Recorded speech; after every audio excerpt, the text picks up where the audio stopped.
Today on Rental Review, we have a Genesis G70. I'm once again in Michigan, despite the license plate saying Connecticut. And apparently I'm at a very noisy location where I'm doing this video, so I do apologize. But I have to say I've never ridden in a Genesis G70, or really the Genesis brand, like a Hyundai Genesis back in the day, yeah, but not since they split the brand off as a luxury brand, no. Just on face value, this is a good looking car. It's definitely a good looking vehicle. I like the side profile. It's a little dirty, we had rain this week. The wheels are good looking. The knock on the wheels is look how super low profile they are. And when I was a kid, I would have liked that much better. You know, just the large wheels, 20-inch wheels, whatever they are, with the super low profile. A smaller wheel with a fatter sidewall, or a taller sidewall, I think would be do wonders with the ride. Ride's not bad, but when you hit those potholes with that thing, it's a little jarring. Front end on this thing I think is good looking. I love the split looking headlights. Cool. The grille. I can't put my finger on what this car reminds me of. It's like a combination of a Maybach, a Mercedes, like a Bentley, I don't know. So yeah, they might have knocked off on some styling cues from other high-end luxury cars. I wouldn't say this is a high-end luxury car, but it's a luxury car. But it's nice. It's sharp looking. I do like the longish hood. You know, I have a 95 town car. Nothing's gonna have a long hood like that today. But you know, longer style hood that has something behind it a little bit.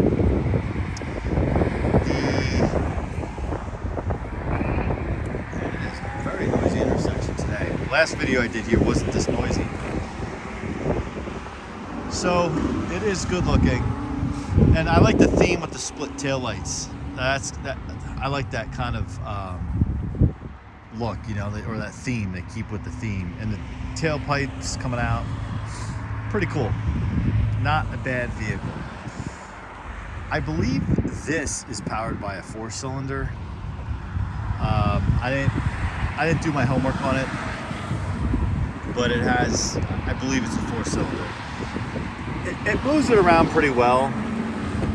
Let's get inside so it's a little quieter.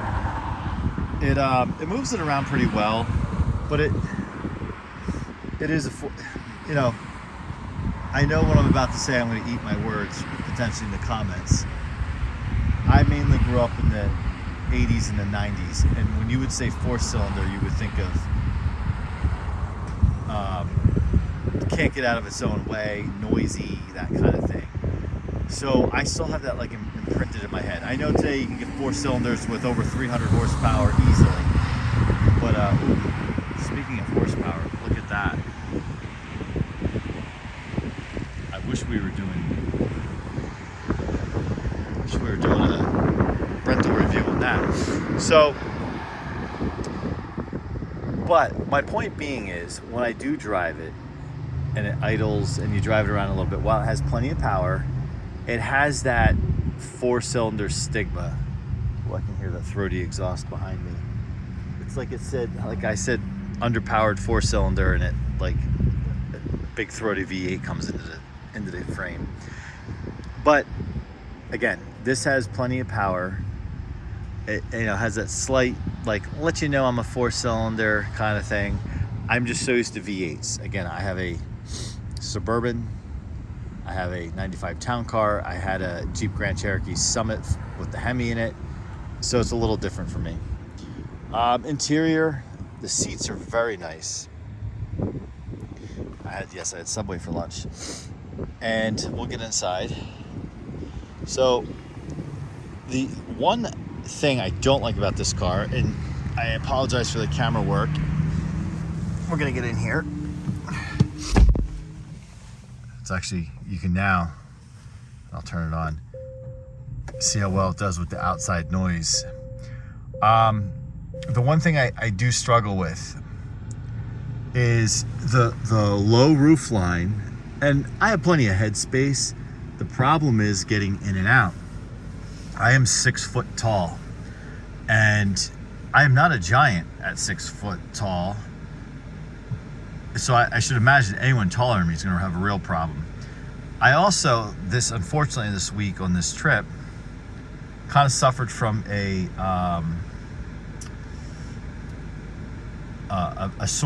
really sore, puts it lightly, back. And getting in and out of this thing with a bad lower back this week and dealing with like the low roof line was brutal.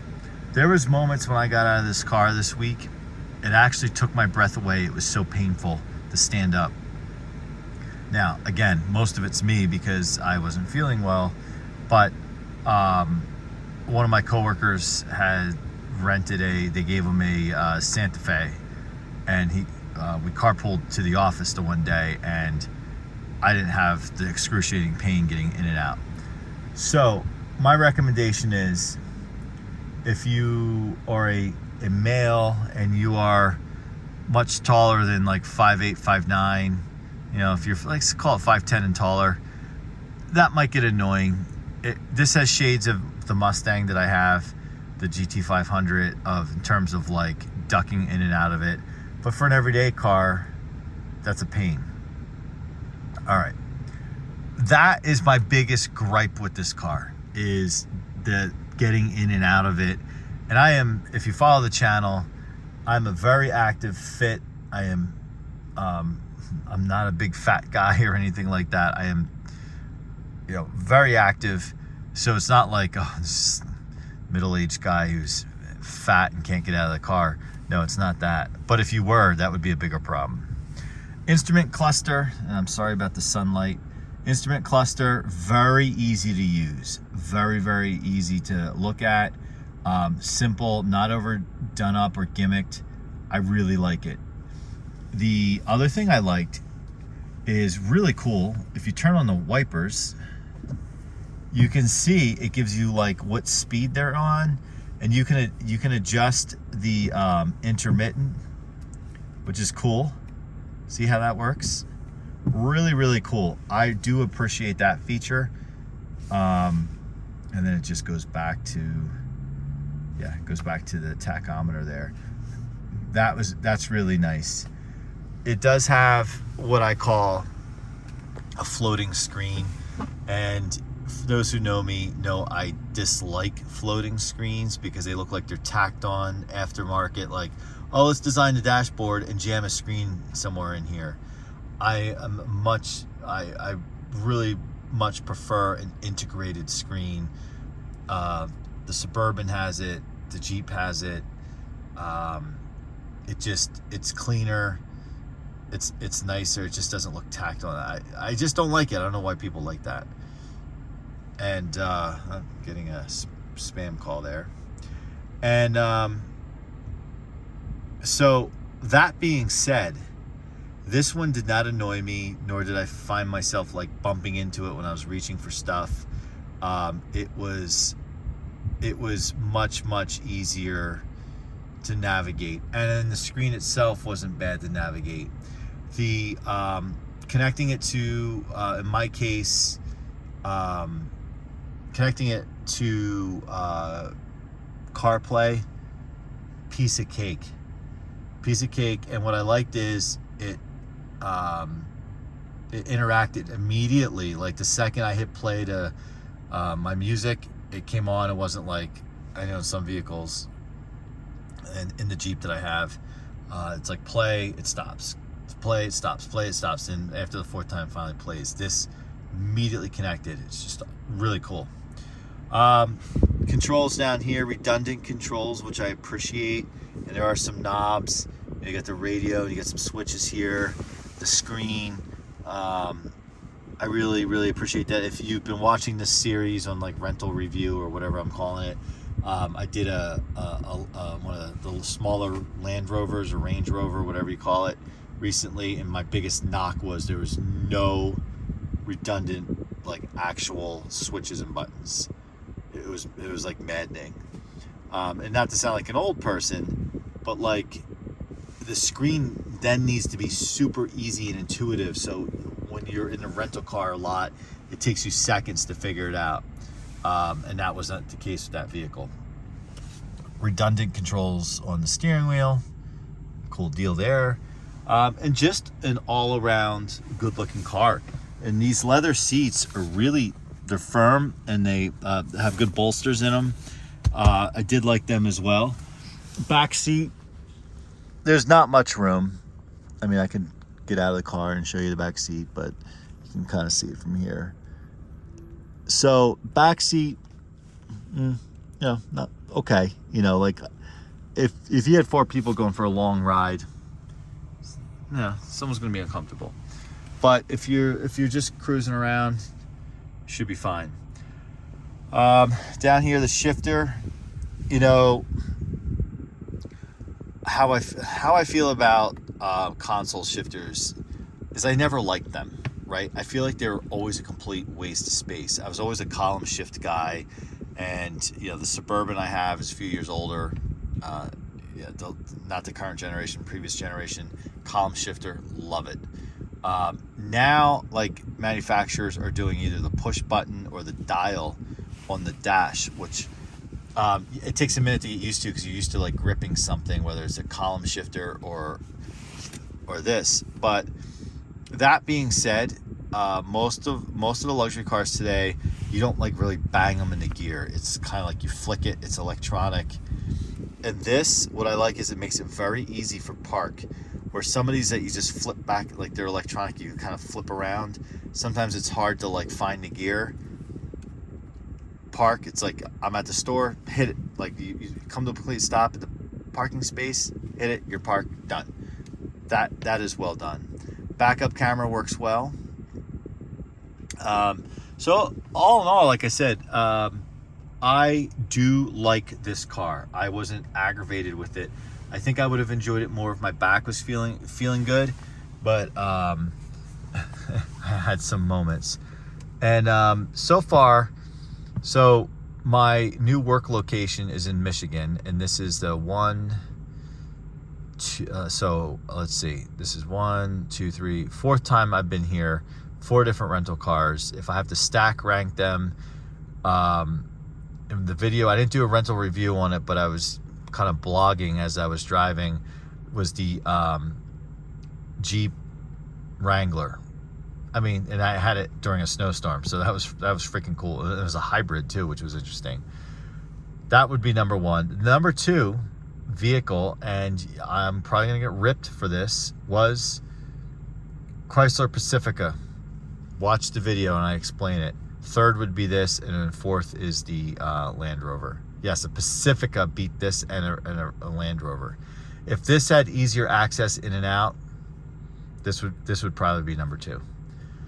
And all right, so that's gonna wrap it up. Did I talk about the trunk? No. Trunk, you can easily fit a full-size suitcase in there, and it looks like those rear seats do not fold down. So it's a conventional trunk. Maybe do they? No, they don't. So trunk is ample. Just take my word for it. This is not like a professional review here. So with 9,200 miles on this vehicle, it has a new car smell.